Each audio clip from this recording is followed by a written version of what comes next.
Oke, halo dulur. Hari ini tanggal 15 Juli 2024 ya. Dan pada hari ini juga Omar Berada resmi menjabat sebagai CEO di Manchester United. Nah, setelah sekian lama beritanya dan baru hari ini dia resmi bekerja sebagai CEO Manchester United. Jadi salah satu gebrakan besar yang dilakukan Ineos adalah membenahi dari sisi manajemen, dimulai dengan penunjukan Omar Berada. Nah, Omar Berada ini kan sebenarnya sudah menjabat di Manchester City ya, dengan berbagai macam apa kualitasnya, terus bisa dilihat juga bagaimana perkembangan di Manchester City begitu sangat sangat signifikan ya di beberapa tahun terakhir. Terus habis itu setelah penunjukan Omar Berada, nah baru bertahap untuk struktur-struktur yang lain. Nah, jadi di sini mau aku tunjukkan juga struktur manajemen Manchester United yang baru itu dimulai dari Sir Jim Ratcliffe. Nah, dia ini sebagai co-owner ya yang benar-benar mengurusi football operation di Manchester United. Jadi Glazer sudah tidak cawe-cawe lah untuk urusan sepak bola di MU ini. Terus habis itu ada Sporting Chief Executive yaitu Jean-Claude Blanc. Nah, terus habis itu di bawahnya yang setara dengan Jean-Claude Blanc itu Director of Sport.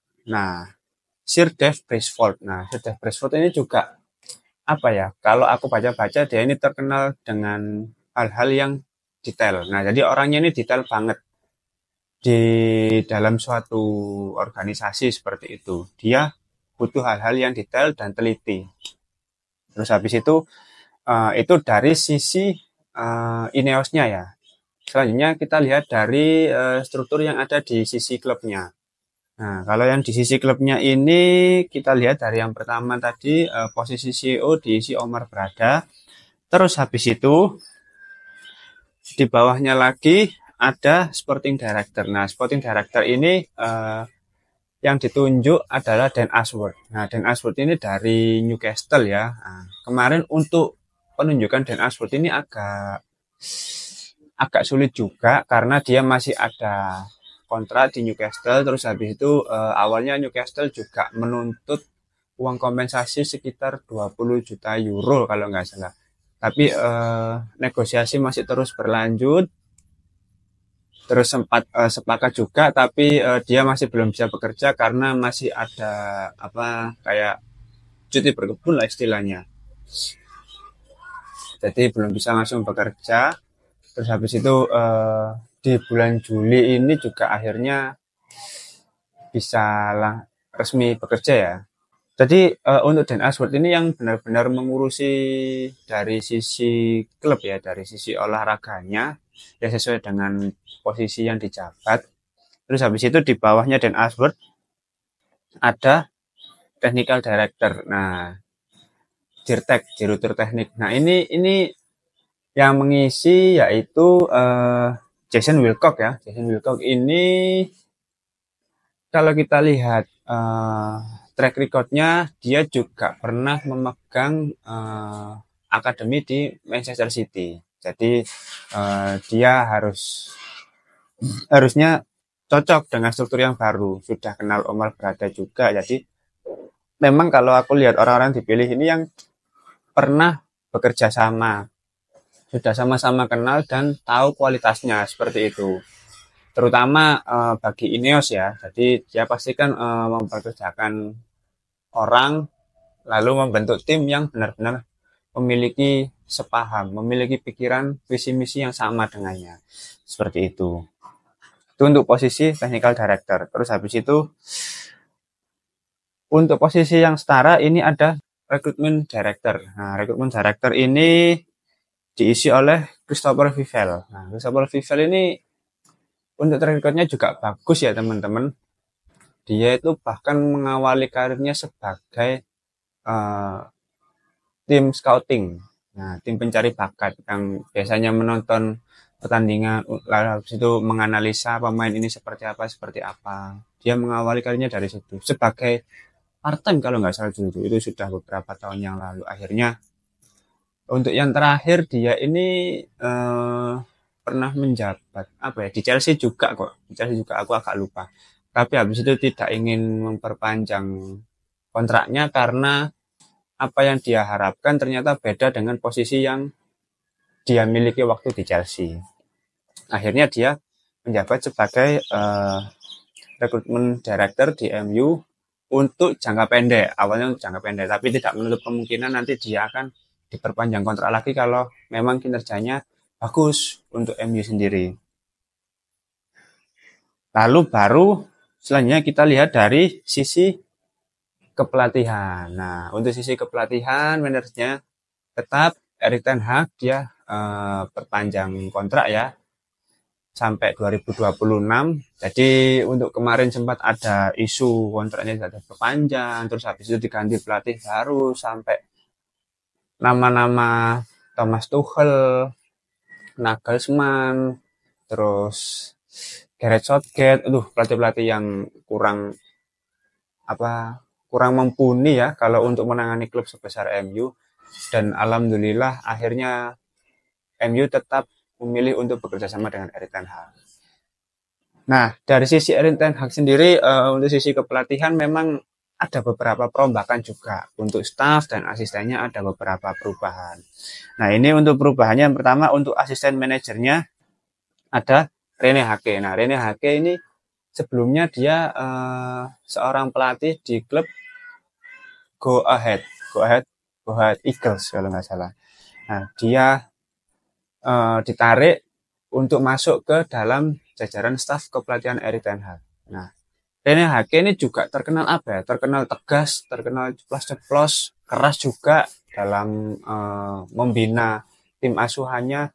Bahkan banyak ya beberapa video yang beredar bagaimana kerasnya dia di ruang ganti, ngebentak-ngebentak seperti itu biasa. Kalau ngebentak, mesti Surabaya sering bentak-bentak sih. Cuman mungkin beda ya presidennya kalau di sana ya. Karena ada tujuan-tujuan tertentu untuk meningkatkan mentalitas pemain ya. Terus habis itu ada juga asisten manajer yang baru, yaitu ini menarik ini, yang paling menarik ini. Dia yaitu Ruud van Nistelrooy. Nah, salah satu striker legend di MU ya di era tahun 2004-2005an itu. Dia juga sebelumnya menjadi pelatih PSV ya, cuman karena tidak mau memperpanjang kontrak, terus habis itu karena kecocokan juga dan tertarik untuk datang ke Manchester United, comeback lah istilahnya. Akhirnya dia mau menjadi asisten pelatih. Nah ini RVN ini juga apa ya? Tipikal orangnya ya keras juga, ceplos-ceplos. Kayaknya memang kalau aku lihat ini dari sisi Belanda Connection ini ya sama-sama orang Belanda semua ini karakternya ini memang orangnya ceplos-ceplos. Kita lihat dari era pelatih Belanda sebelumnya Louis van Gaal itu juga orangnya keras, ceplas-ceplos. Cuman kadang ya apa ya, agak kepala batu ya. Tapi ya semoga dengan struktur yang baru ini bisa benar-benar saling bersinergi ya karena ya banyak mungkin dari uh, netizen gitu yang bilang oh Belanda lagi. Ya kalau dari sisi kepelatihan dan pemain kebanyakan memang Erik ten Hag ini mengambil orang yang ya memiliki kesepahaman dengannya gitu loh, yang tahu skemanya ini seperti apa, yang bisa merealisasikan skemanya ini seperti apa. Tentunya dia membutuhkan tim yang satu visi dan misi dengannya. Kalau beda ya nggak mungkin, apalagi dengan pemain yang tidak bisa menerapkan skema yang diinginkan oleh Erik ten Hag, ya otomatis nggak bisa jalan, ngaruh ke sistem permainan nanti ketika di lapangan. Terus habis itu untuk struktur yang baru ini, nah kalau sebelumnya kan apa ya? Kalau kita bandingkan dengan struktur sebelumnya, ini berbeda jauh teman-teman. Karena apa? Karena di pengurusan sebelumnya, ini orang-orang yang menjabat ini bukan orang-orang yang benar-benar memahami sisi sepak bola dari sisi olahraganya, tapi fokus ke komersil.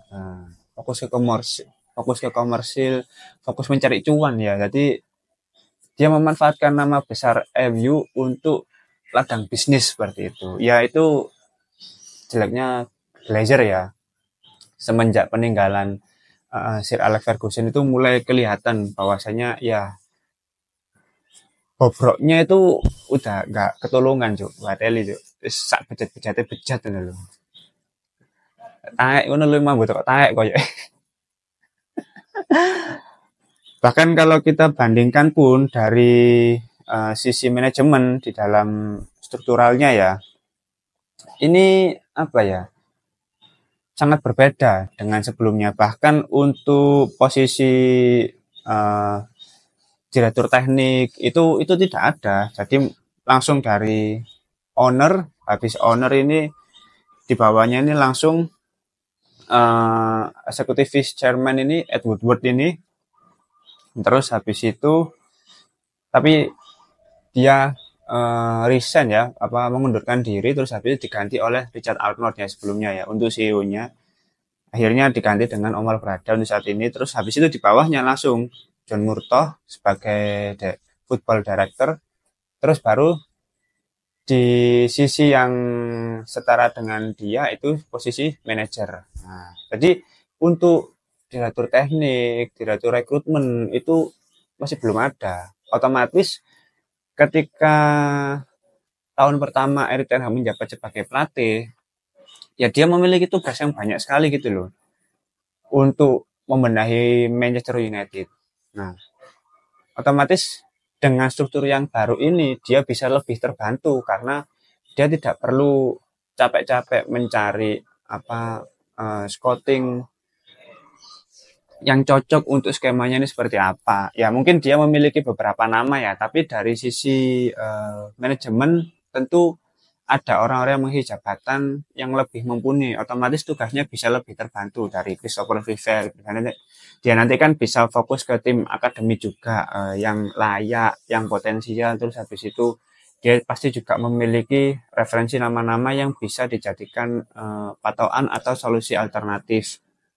Nah, terus habis itu dari Jason Wilcock juga bisa memberikan penilaiannya terhadap kinerja Erik ten Hag dan timnya ini seperti apa sebagai bahan evaluasi.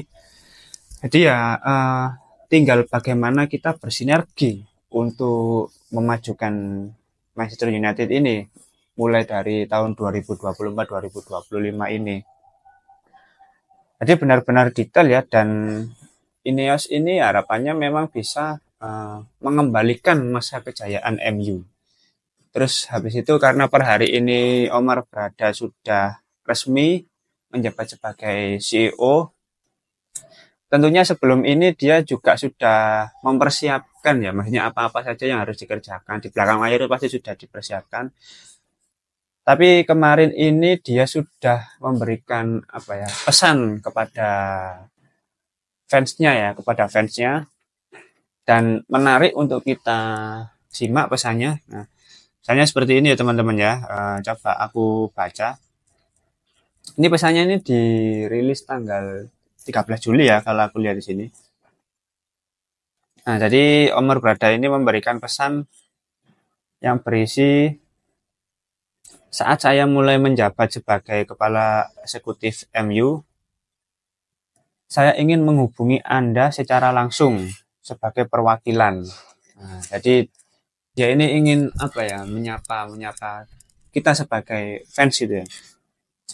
Merupakan kehormatan besar bagi saya diberi kesempatan memimpin klub hebat ini menuju babak berikutnya.